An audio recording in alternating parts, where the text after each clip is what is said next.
ꯃꯌꯥꯝ ꯉꯁꯤꯒꯤ ꯚꯤꯗꯤꯑꯣꯁꯦ ꯈꯤꯇꯪ ꯇꯣꯡꯉꯥꯜꯂꯦꯀꯣ ꯍꯥꯏꯗꯤ ꯅꯍꯥꯟꯒꯩ ꯑꯩꯈꯣꯏꯅ ꯅꯨꯡꯇꯤꯒꯤ ꯔꯤꯗꯤꯡꯒꯨꯝꯕ ꯇꯧꯕ ꯑꯗꯨꯝꯕ ꯑꯣꯏꯗ꯭ꯔꯦꯀꯣ ꯁꯤꯁꯤꯅ ꯍꯥꯏꯅ ꯁ꯭ꯄꯦꯜ ꯍꯥꯏꯇꯥꯔꯦꯀꯣ ꯁ꯭ꯄꯦꯜ ꯍꯥꯏꯔꯒꯗꯤ ꯀꯩꯅꯣ ꯃꯃꯥꯡꯗ ꯑꯩꯅꯁꯨ ꯍꯥꯏꯈ꯭ꯔꯦꯀꯣ ꯑꯩꯈꯣꯏꯒꯤ ꯋꯥꯏꯠ ꯃꯦꯖꯤꯛꯀꯨꯝꯕ ꯇꯧꯕꯁꯦ ꯋꯥꯏꯠ ꯃꯦꯖꯤꯛꯁꯦ ꯑꯩꯈꯣꯏꯅ ꯏꯁꯥꯒꯤ ꯑꯐꯕ ꯇꯧꯕꯅꯤꯀꯣ ꯍꯥꯏꯗꯤ ꯕ꯭ꯂꯦꯛ ꯃꯦꯖꯤꯛ ꯍꯥꯏꯔꯒꯗꯤ ꯃꯍꯩ ꯃꯔꯥꯡ ꯀꯩꯀꯥ ꯃꯌꯥꯝ ꯂꯩꯈ꯭ꯔꯦꯅꯀꯣ ꯍꯥꯏꯗꯤ ꯋꯥꯏꯠ ꯃꯦꯖꯤꯛꯁꯤꯅ ꯍꯥꯏꯗꯤ ꯑꯩꯒꯤ ꯏꯁꯥꯒꯤ ꯑꯐꯕꯒꯤꯗꯃꯛꯇ ꯇꯧꯒꯗꯕ ꯁ꯭ꯄꯦꯜ ꯍꯥꯏꯇꯥꯔꯦꯀꯣ ꯁꯤꯁꯦ ꯑꯩꯈꯣꯏꯅ ꯀꯩꯀꯩꯅꯣ ꯂꯩꯔꯦꯀꯣ ꯁꯤꯗ ꯎꯗꯤ ꯎꯔꯝꯃꯅꯤꯀꯣ ꯍꯥꯏꯗꯤ ꯑꯍꯥꯟꯕꯗ ꯃꯅꯤ ꯁ꯭ꯄꯦꯜ ꯂꯩꯔꯦꯀꯣ ꯃꯊꯪꯗ ꯂꯞ ꯁ꯭ꯄꯦꯜ ꯑꯗꯨꯒ ꯂꯥꯁꯀꯤꯁꯤꯅ ꯍꯤꯂꯤꯡ ꯁ꯭ꯄꯦꯜ ꯀꯣ ꯑꯗꯣ ꯃꯅꯤ ꯁ꯭ꯄꯦꯜꯁꯦ ꯍꯥꯏꯐꯦꯠ ꯌꯦꯡꯃꯤꯟꯅꯔꯁꯤꯀꯣ ꯀꯩꯀꯩꯅꯣ ꯍꯥꯏꯕꯗꯣ ꯑꯗꯣ ꯃꯥꯁꯦ ꯁꯤꯗ ꯏꯔꯤꯁꯦ sida haidi make your own money back and haiko sida haidi money back ama sembiba ama darkar oiko sida haidi sise semaga adum thambiyo sise keno gumba da haitare ko aigi locker gumba kai gumba da haitare ko sise tawgada base ai hapetang ubudi uramani sida ai hapetang pasu parage ko ai amu magi kamaina tawgada bnu zo atra zum halage ko sida haise to invite powerful change into your life and attract good fortune during a waxing moon ko prepare a tiny green pouch filled with basil and mint, 3 cinnamon stick, $1 ko akoi gina coin oirani ko, and a green stone. Hold the pouch over cinnamon or jasmine incense akoi gi dukumba hai tare ko hai jasmine incense and say this spell ko. Sigi spell se hai on hai bane ko. This spell se na kai no hai matam se da ko. The moon is a silver coin. This I know I carry lunar magic with me everywhere I go, blessing upon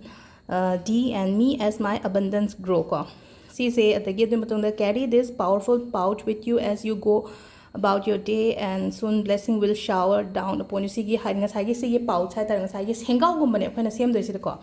sengau gum ba sem si gi sengau se song gi back to dum happy be ko adu sengau se kamaina karam kan da sem ga da no hai kan da ko si se haidi si tawraga di sida hai ko attract haidi akoi da aphaba chingse lakpo do good fortune hai raga di aphaba ko aduga tawga da matam sina karam kan da non hai ko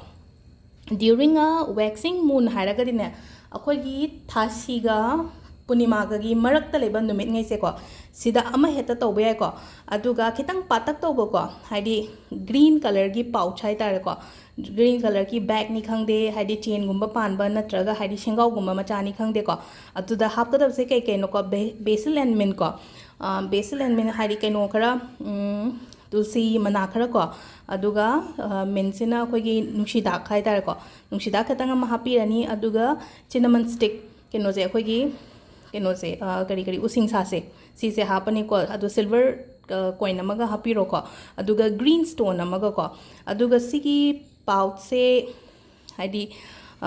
si to ko hold the pouch over cinnamon ko haidi si se keno taraga ngasagi pouch tuga cinnamon duga pula par se na traga haidi akoina jasmine keno gumba dukumba ma thabira se ko mai jasmine gi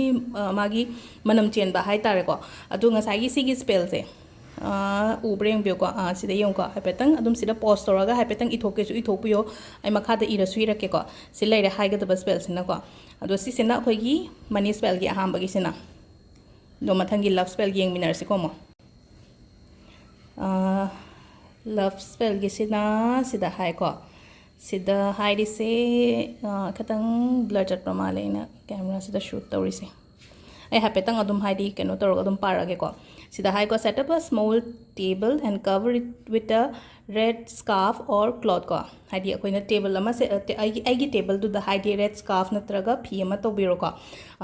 aduga sigi mathak sida ko sigi mathak sida red candle gumba aduga akoi gi ruby machu gi keno gumba hai tare ko ruby machu hai di augi hai kha apatto machu se sigi tengkot gumba hai tare adum ma thambirani aduda hai di roses ko hai di adur cloud gumba kai gumba se kitang keno to biro mana gumba khara thambiro ko hai di nang na apamba manam hai di manam nushi pot ama te yai ko leida ko sis area se pura purify to honba ni nang na leiga dori be nang na pham ga dori be area do ko aduga candle do keno to birani candle do light to birani aduga akoi gi keno gumba hai tare ko essence oil gumba se su use to be ko neroli gardenia kaina ga lei ko rose ki so dum ba lei ko adu amani ha petang yeng biro ko aduga si se light to birani candle se keno to biran duga hai dis da su spell se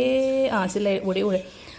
the room is my temple, my altar to love. I light the flame, I fan the flame. Each candle I burn is a wish I desire and will be desired in return, and so it is. Sigi spell ko hadi sum magi keno mam laidana spell haraga de kona si kind of mantra hai tare ko si se kona si son bi be ai ko ado si se gyan tare ko hadi duga sigi spell se ai try to hadi makhat hapa roi ge dum saina urabani na hadi si se hadi video se hapetang post tok salaga ko